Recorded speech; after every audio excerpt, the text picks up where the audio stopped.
Welcome to the Gogo Joe Show.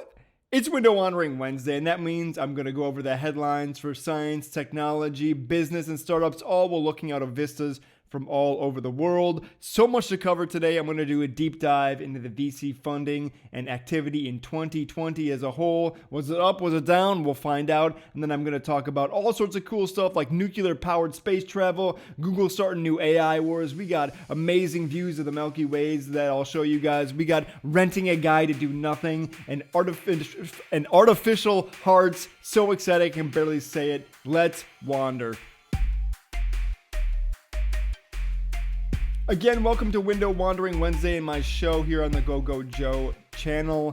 On Wednesdays, as I mentioned, I cover topics in startup, technology, business, all sorts of stuff. If you're not subscribed, hit that subscribe button and mash that bell. Do me a favor and share me with a friend. Also, interact with my thoughts in the comments. Let me know what you think about all the different topics that we're going to talk about. Without further ado, though, let's open up our first window, see what we're going to have in the background while we discuss the topics of today.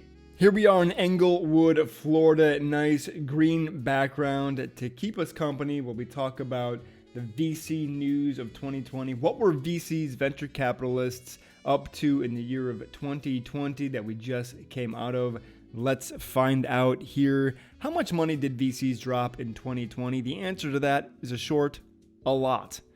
Per data from PwC research firm and CB Insights, a great website for research, the $130 billion that US VCs deployed in 2020 is the highest total going back to 2000, meaning VCs were active as hell last year.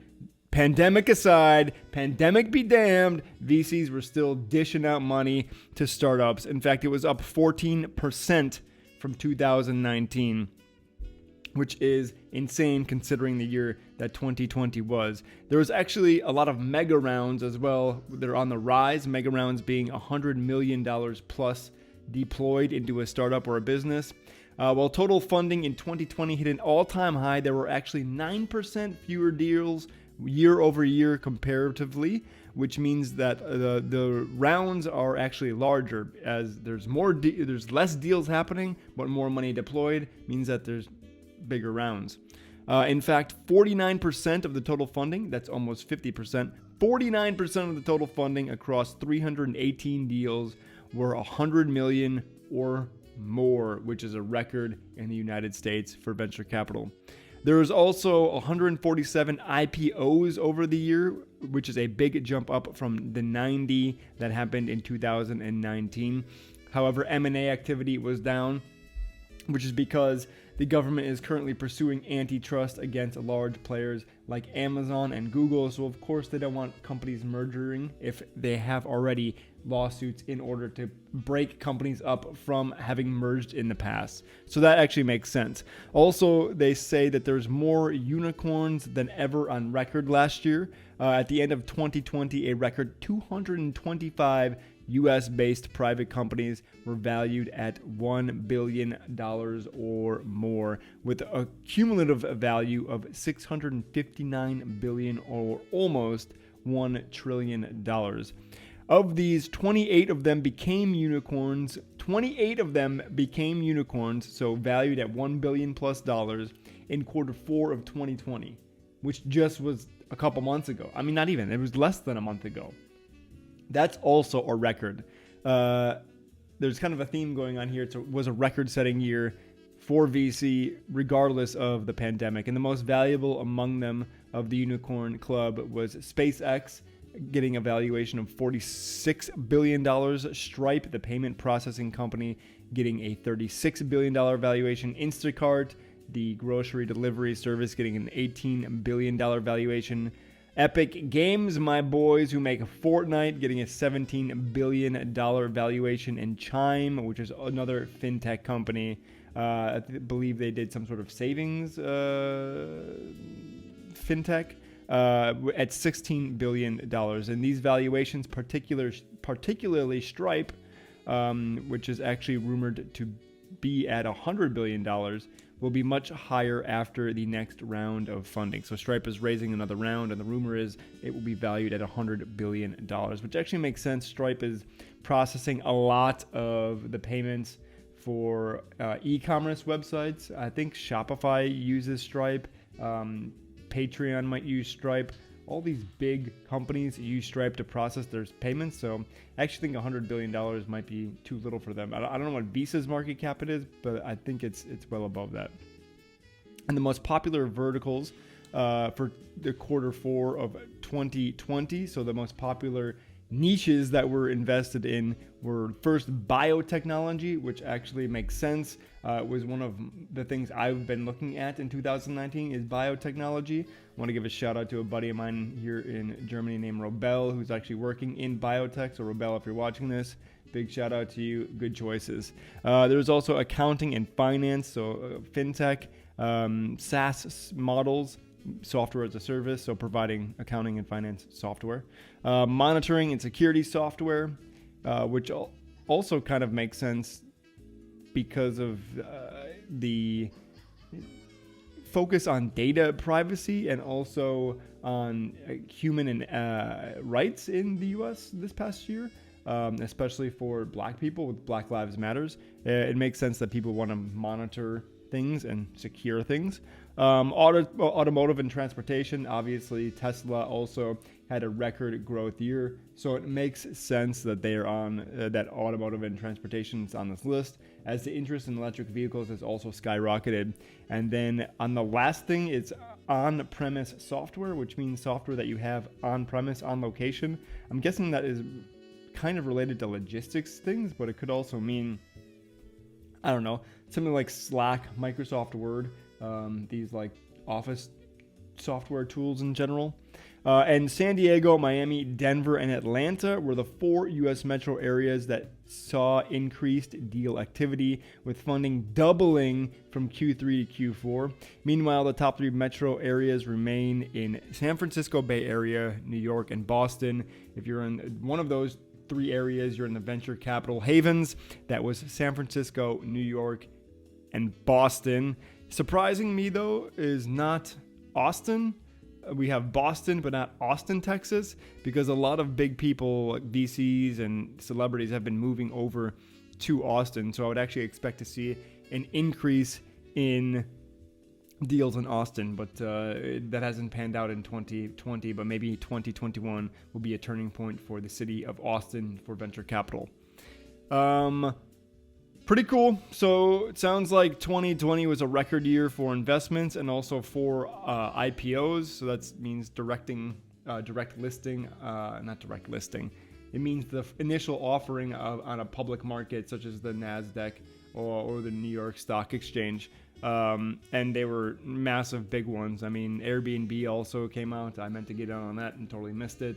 And I'm looking forward to 2021. Got to get my finances order, get my E-Trade account all figured out so that I can take advantage of some of these IPOs that are coming up. I also saw a really interesting post today about GameStop and why it's undervalued as a stock. The main takeaway there is that the market cap, so the worth of the company, is like half of its revenues, which means it has a really good capex or EBITDA. So they're making a lot of revenue, and they're not valued well compared to the amount of revenue that they're making. So there's similar companies that are valued 10 times, 20 times higher than them that make a similar amount of money per year.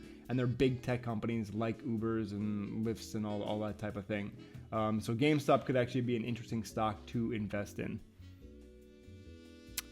That is it for the state of funding in 2020. Curious what's going to happen with 2021. I wish I had some predictions to make, but I didn't prepare anything. The only prediction that I can tell you or that I can suggest is to check out my tech video up in the corner. I put a card up here on the YouTube video for the top tech trends of 2021, where I go over some pretty interesting ones. One that I'm particularly interested in is shop streaming, or meaning somebody will make a platform where you can stream yourself and sell items at the same time. It's very popular in Asia, and it hasn't really caught on in the European or the US markets. And I think that somebody's going to do it. Somebody's going to embrace it. Maybe it'll be TikTok, maybe it'll be Instagram, or maybe it'll be a new up-and-comer. My hope is a new up-and-comer who will make this platform and empower people to make shop streams and sell stuff on the internet, kind of like as seen on TV, which is a thing that we had in the US. It was a store where they sold products in store that they also sold on television with like these salesmen. Maybe you remember ShamWow. That's like the biggest one that people would recognize. Just look up ShamWow. You'll know what I'm talking about. It's these guys selling products over the television. So Englewood, Florida, thanks for hanging out and talking about VCs. Let's grab a new window. Next one is in Berkeley. Not feeling this window though. The surrounding is dark and it's really kind of hard to see through, and it's low quality. And then here we got a nice one, Cransbury Township, Pennsylvania, USA. This is definitely a window, and we'll leave it up as we move into some other topical stories for today, which I'm excited about. The first one is new competition in the field of AI language models. So if you're a subscriber of this channel, you probably know that I talk a lot about GPT-3, and I've reviewed a couple products that use GPT-3, which is this huge language model to train AI that is very good for training AI, that unlocked a lot of natural language processing in AI. So like, for example, one that they just unveiled, the company who makes GPT-3, OpenAI, unveiled a thing that they called DALL-E, as in like Salvador Dali, where it lets you type out a sentence of something that you want, like an avocado-shaped chair, and then it will actually use AI to generate images of an avocado-shaped chair that don't exist, that it's just making up from the words that you type, which previously was nigh impossible. And so this GPT-3 has enabled really powerful applications such as this. And now Google has entered into the market with a massive trillion parameter AI language model. Generally speaking, the more parameters a machine learning model has, the better it is at its task. OpenAI's GPT-3, which can make primitive analogies, generate recipes, and even basic code or art, has 175 billion parameters. Google researchers, however, have trained a new language model that they just released with 1.6 trillion parameters, knocking out the 175 billion parameters of OpenAI's GPT-3 by 10 times. It also performs 4 times faster compared to the previously largest Google language model. The switch transformer technique was used to train the model. I'm not sure what the switch transformer technique actually is. And it is apparently very computationally intensive to do this. Obviously, that makes sense. It makes me curious, though, what this transformer technique is, the switch transformer technique. If I had to guess, it has something to do with switching an electric transformers to speed up a process of training a model. Maybe it's more energy efficient or somehow increases speed of processing. I'm really not sure. If somebody could let us know in the comments, who knows, that would be great. Otherwise, yeah, look it up, switch transformer technique. So I'm curious now, very curious, where this is going to take AI training and AI modeling, as now it's become an AI war of who can have the language data set with the biggest amount of parameters to do the most badass things and most specific things based on the applications that people use the language set for. So we've entered into a new AI war where Google and OpenAI are competing, and at the moment, OpenAI has lost to Google after just being crowned the winner only months ago. Pretty cool. We're in the middle of this AI war, or this data set war. And who the winner will actually be, I don't know. But how we can get much bigger than 1.6 trillion parameters, I have no idea. Where are we going to go from here? 10 trillion parameters? A petatrillion? A zetillion? Subtillion? I don't even know what's above a trillion. Honestly, that's so many zeros, my brain can't even handle it. So look out for it. AI wars, dataset wars are coming. Next thing that we want to talk about here, going into some science and futuristic technology news, is that the UK has developed a nuclear-powered space exploration method. The UK Space Agency and Rolls-Royce PLC have teamed up to explore nuclear-powered propulsion for space exploration. Nuclear-powered propulsion would make space travel faster and more sustainable. It would make it possible to send missions further out into space where solar power is unavailable. Faster travel times would mean that astronauts would be exposed to less radiation.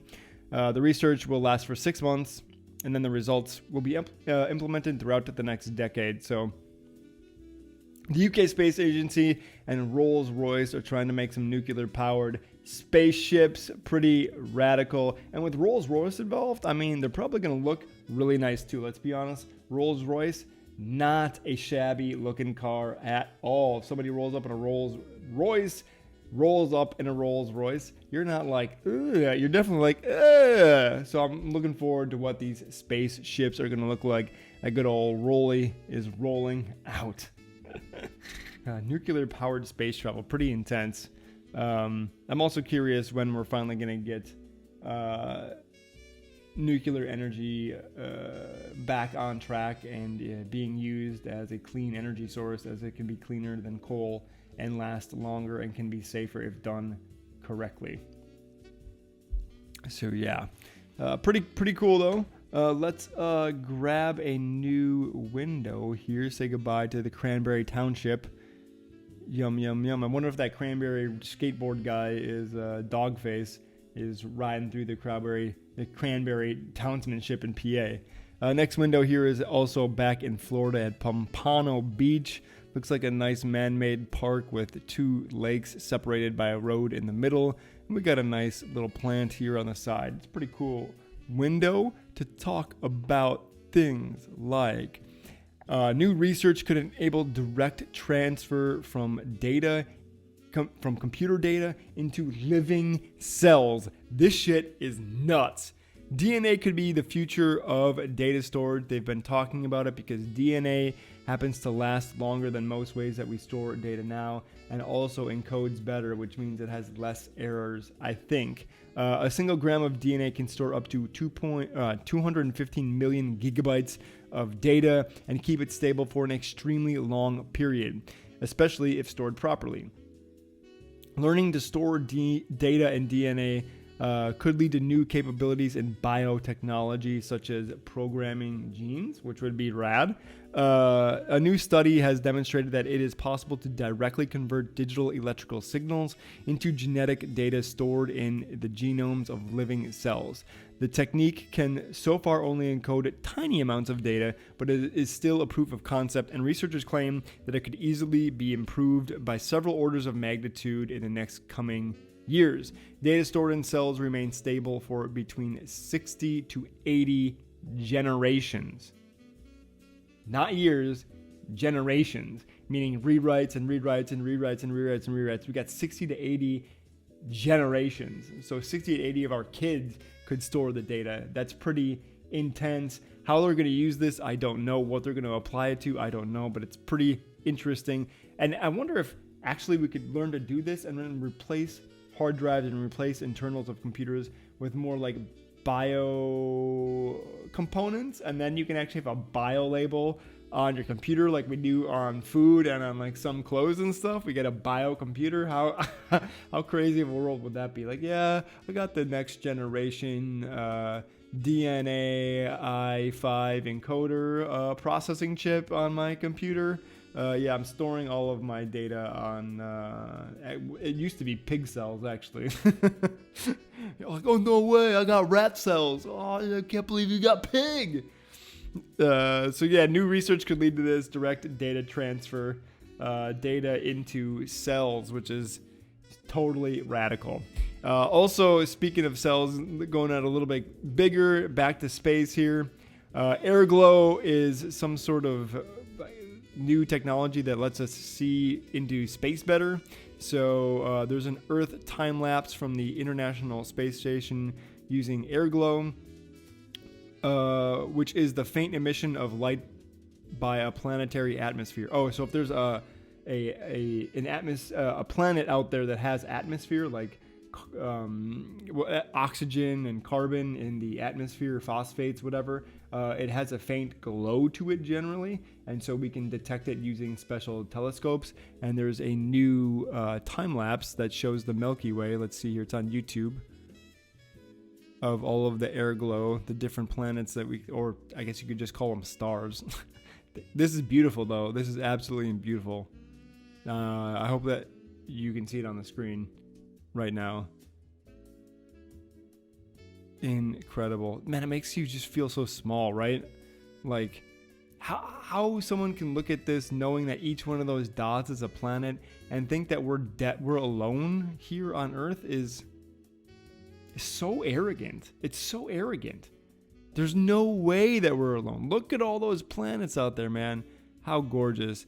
You can check that out, air glow under the Milky Way. I'll definitely link it in the video description so that you guys can look at it as we head back to the window here, which is definitely not as exciting. Pompano Beach, Florida, does not even compare at all to the air glow of the Milky Way. Let's grab another window because that just made me sad. We got Kuala Lumpur, Malaysia.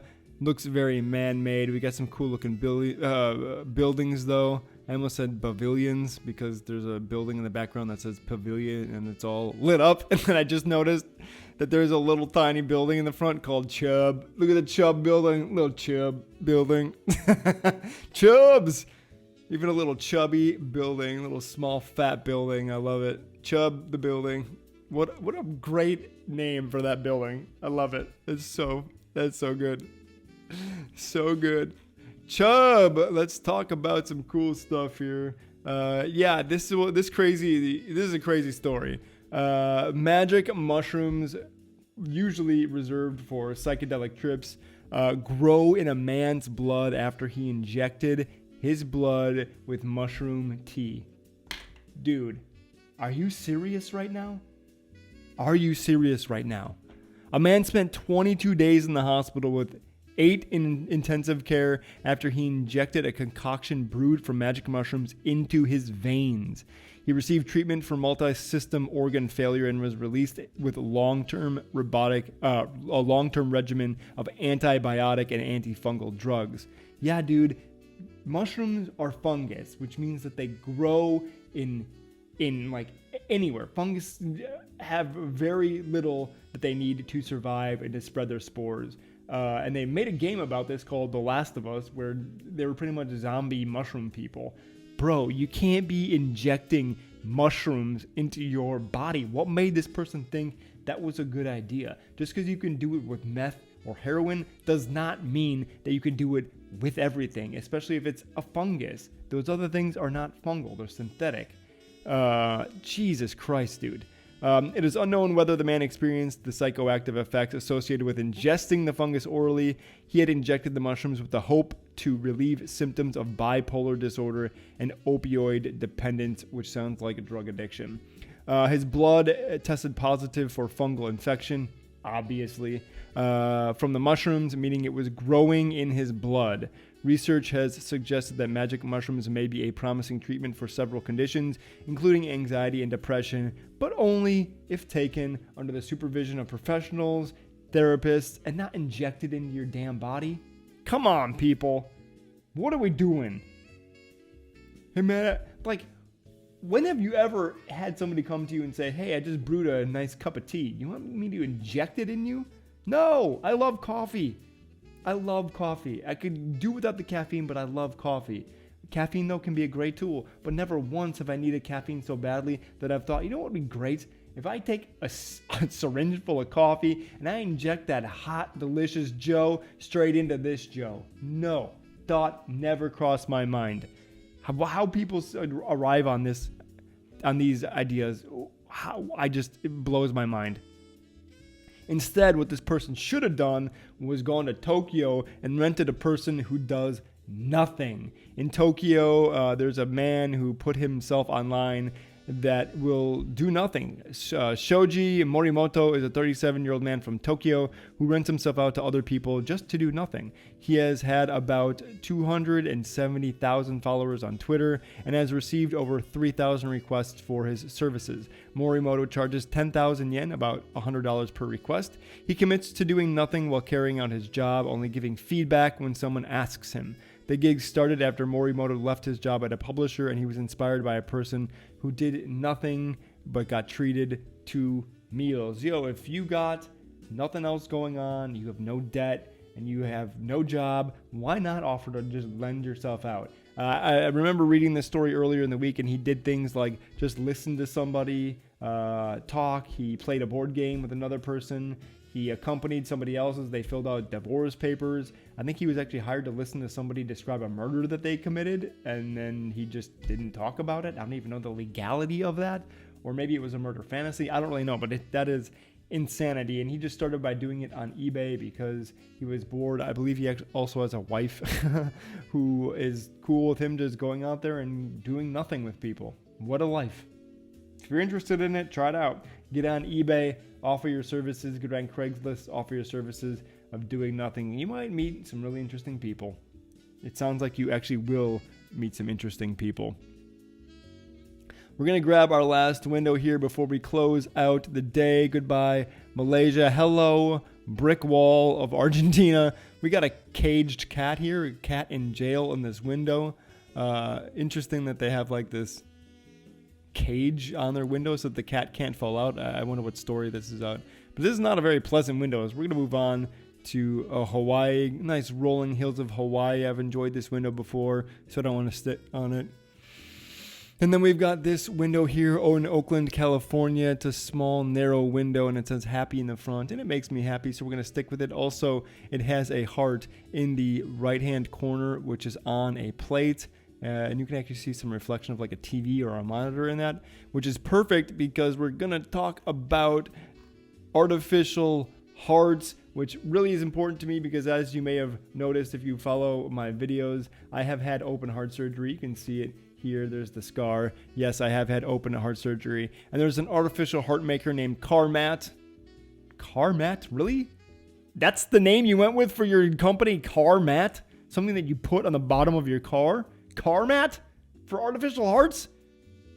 We couldn't think of something cool like, I don't know, ventricle or like aorta or something? Carmat has received approval from the European Commission and will start selling its devices from the second quarter of this year. Carmat's devices give patients with end-stage biventricular heart failure an alternative to hospital stays. The artificial heart has not been approved as a permanent implant. Each device will cost up to 150,000 euros, around 2,000 patients in France, Germany, Italy, Spain, Britain with this specific condition are on the waiting lists for this artificial heart. Incredible story. I hope I never need one, but it's always a fear of mine. I cannot wait until they can just grow a heart in a lab and make replacement hearts for us, because if you do need a transplant, need a valve, whatever, you have got to rely on somebody dying that hopefully matches you. I got super lucky. Whoever my donor was, I do have someone else's valve inside of me. Worked perfectly with my heart. I haven't had any problems, so I give a huge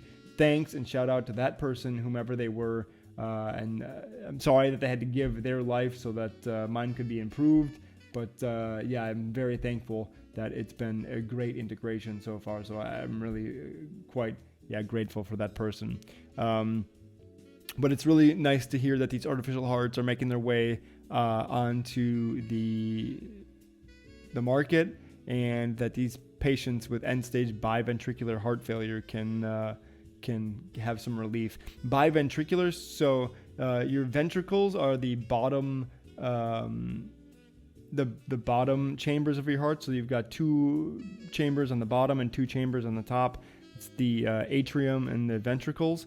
And so if you have biventricular heart failure, I'm guessing that the bottom chambers stop pumping blood, which definitely would be a huge problem. And so this heart can replace those things and keep the blood flowing through your heart. I actually wonder if this heart stops giving people blood or a pulse, because I have read stories that people get artificial hearts and then they just have the blood circulating through their body and they don't actually have a pulse. I remember reading a story about that and thought it was insane. So when the guy like goes to the doctor, he doesn't have a pulse. Like, how do you know if he's not dead? Is he technically a zombie? Is he a zombie? I don't know, but it's pretty rad, and it's nice to hear that is going to happen. And I think that'll do it for today's Joe Show. We'll say goodbye to this nice Oakland window and the heart plate. That has been today's Gogo Joe Show. What was your favorite thing that I discussed today? Have you heard of these stories before already? And if so, what are your thoughts? Let me know in the comments. Interact with me, and let's talk about this stuff, because it's a bunch of cool shit. And if you like my content, hit that subscribe button, mash that bell to get a notification every time I upload a new video, and check out some of my other content. I've got some fun music reaction stuff that comes out on Mondays. Great talks about technology that comes out on Tuesdays. This show on Wednesdays. Tomorrow's Thoughtful Thursday, content relating to the mind and neuroscience. And then on Friday is a free form day, which could be anything. And on the weekends, I do gaming content. So come back for all of that if you like it, or if you want to make suggestions, you can also reach out, hijoeshow@gmail.com. So until next time, I hope you wander somewhere cool, because you know it. I love you.